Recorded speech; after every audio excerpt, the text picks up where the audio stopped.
मी आपल्याशी आता फक्त एक 5-6 मिनटं बोलण्यासाठी आलोय आणि मला आज मला पत्रकारांचे मला फोन आले आणि त्याच्यावरती मी याच्यावरती प्रतिक्रिया द्यावी म्हणून मला सांगण्यात आलं. त्याच्यामुळे मी एक 5 मिनटं आपल्याशी हा विषय बोलणार आहे आणि संपणार आहे. खरं तर आत्ता मला प्रेस घेणं किंवा आत्ता काही बोलणं, कारण माझ्या मुलाखती झालेल्या आहेत, सभा झालेल्या आहेत, भाषणं झालेली आहेत, त्याच्यामधनं अनेक गोष्टी मी बोललेलो आहे. परंतु काल आमची जिथे सभा झाली शिवतीर्थावरती, तिथेच काल देवेंद्र फडणवीस आणि एकनाथ शिंदे आणि बाकी सगळ्या मंडळींची एक सभा झाली आणि त्याच्यामध्ये देवेंद्र फडणवीस असं म्हणाले की राज ठाकरे जे गौतम अदानीबद्दल जे बोललेले आहेत, तर त्याच्यामध्ये मग त्यांनी टाटा, अंबानी आणि इतर सगळ्या उद्योगपतींचा पण विषय काढला आणि त्या उद्योगपतींचं देखील ग्रोथ झालेली आहे अशा प्रकारे त्यांनी गोष्ट सांगितली. मुळात मी माझ्या भाषणामध्ये पण ही गोष्ट सांगितली होती, हा विषय कुठच्या उद्योगपतीच्या विरोधातला किंवा उद्योग समूह किंवा उद्योग येऊ नयेत याच्या विरोधातला हा विषय नाही आहे. विषय आहे की उद्या अंबानी असतील, टाटा असतील, इतर उद्योग समूह असतील, बिर्ला असतील, कोणी हिंदुजा असतील, अजून कोणी लोक असतील, त्यांना इथपर्यंत पोहोचायला साधारणपणे 50-60-100 वर्ष लागलेली आहेत. पण यांच्याही पलीकडे एक माणूस जातो आणि तो 10 वर्षातच फक्त मोठा होतो. माझा विषय तिकडे आहे. म्हणजे उद्या तुमचं सिमेंटपासून, स्टीलपासून, पोर्ट्सपासून, एअरपोर्ट्सपासून, विजेपासून या सगळ्या गोष्टींची मोनोपॉली ज्या वेळेला एका माणसाकडे यायला लागते, त्यावेळेला एखादा माणूस हा या देशाला वेठीस धरू शकतो आणि त्याला सगळ्या गोष्टी पुरवणारं हे केंद्र सरकार ज्या वेळेला असतं आणि त्यांना ज्या वेळेला केंद्राकडनं ज्या वेळेला पूर्णपणे एक रेड कार्पेट असतं आणि कुठेही जा आणि काही करा. माझा आक्षेप इकडे आहे. उद्या उद्योगधंदे वाढले, उद्योगपती वाढले, उद्योग आल्यानंतर इथे रोजगार निर्माण होतो. रोजगार निर्माण झाल्यावरती बाबा घरं उभी राहतात, मुलं मुली उभी राहतात, त्यांना नोकऱ्या मिळतात, त्यांचे संसार उभे राहतात. त्याच्यामुळे उद्योगाला विरोध आहे वगैरे हे असल्या मूर्खपणा माझा बोलण्यातनं नव्हता आणि नाही आणि येणारही नाही कधी.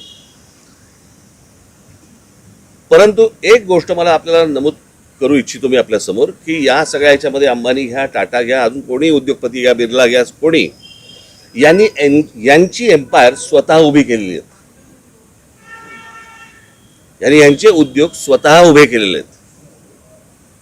म्हणजे आज जर समजा तुम्ही विमानतळ ही एक जर समजा गोष्ट बघितली तर 7 का 8 विमानतळं आज गौतम अदानींना देण्यात आलेली आहेत केंद्र सरकारकडनं आणि त्यातलं फक्त एक नवी मुंबईचं विमानतळ सोडलं तर एकही विमानतळ हे गौतम अदानींनी बांधलेलं नाही.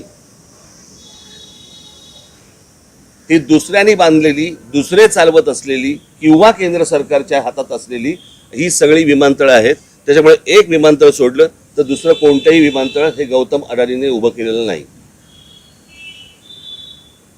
पोर्ट्स याच्यामध्ये एक मुंद्रा पोर्ट सोडलं तर जेवढी पोर्ट्स आत्ता त्या गौतम अदानींच्या हातामध्ये आत्ता आहेत त्यातलं एकही पोर्ट हे गौतम अदानीने स्वतःहून उभं केलेलं पोर्ट नाही. ही दुसऱ्यांची पोर्ट्स होती. त्यांना गन पॉईंटवरती आणून त्यांच्याकडनं ही संपूर्णपणे पोर्ट्स विकत घेतलेली आहेत. ज्या व्यवसायामध्ये गौतम अदानी कधीही नव्हते तो सिमेंटचा व्यवसाय, ज्याच्यामध्ये ते कधीही नव्हते, याच्यामध्ये ते अल्ट्राटेक आणि अंबुजा आणि इतर ज्या काही कंपन्या आहेत या विकत घेऊन हा माणूस आज या क्षणाला 2 नंबरला सिमेंटच्या व्यवसायामध्ये गेलेला आहे. आज बिर्ला 1 नंबरला आहे, 2 नंबरला हा. गेल्या 10 वर्षामध्ये एक माणूस सिमेंटच्या व्यवसायामध्ये 2 नंबरला जातो, दुसऱ्यांचे व्यवसाय खेचून, दुसऱ्यांचे व्यवसाय हातामध्ये घेऊन. पॉवरचं पण तसंच आहे, स्टीलचं पण तसंच आहे, अनेक उद्योग तसे आहेत. सो मला फक्त मुख्यमंत्र्यांना सांगायचं आहे की हा विषय हा कोणाच्या ग्रोथचा नाही आहे. ग्रोथ कशी होतीये,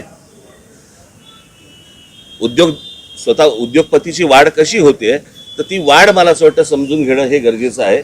देशातल्या प्रत्येक नागरिकाने समजून घेणं गरजेचं आहे. उद्या हा एकच माणूस या देशाला वेठीस धरू शकतो. याचं उत्तम उदाहरण जर समजा आता आपल्याला बघायचं असेल तर जे या देशामध्ये आता इंडिगोने केलं, संपूर्ण सगळा देश अख्खा स्टँड स्टिलवरती आणला आणि सगळी विमानतळं ज्यावेळेला आज बंद झाली, 65% आज हवाई वाहतूक ही एकट्या इंडिगोकडे देण्यात आली आणि त्याच्यातनं एका एअरलाईनने व्यवसाय बंद केल्यानंतर किंवा ठप्प केल्यानंतर देशाचे काय हाल होतात हे आपण पाहिले. मला असं वाटतं हा धोका सर्वाधिक आहे आणि तो धोका मला असं वाटतं मुख्यमंत्र्यांनी समजून घेणं गरजेचं आहे किंवा त्यांना समजणं गरजेचं आहे किंवा अर्थात समजलं असेल पण ते आता सांगतील तरी कोणाला. तर ही गोष्ट प्रामुख्याने मला असं वाटतं की लोकांसमोर जाणं गरजेचं होतं. आणि हे उद्योग उभे करत असताना गौतम अदानींना अर्थसहाय्य कुठून झालं, कोणकोणत्या बँकांना आणि कोणकोणत्या इतर इन्स्टिट्यूशन्सना यांना अर्थसहाय्य करायला लावलं.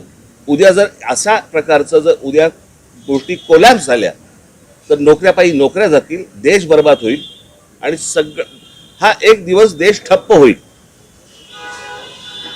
माझा सांगण्याचा उद्देश हाच होता. आणि एक ते टूल वापरून ज्यावेळेला महाराष्ट्रामधली शहरं ज्यावेळेला काबीज करायला ज्यावेळेला तुम्ही जाता, तो धोका मला असं वाटतं महाराष्ट्रासाठी खूप मोठा आहे.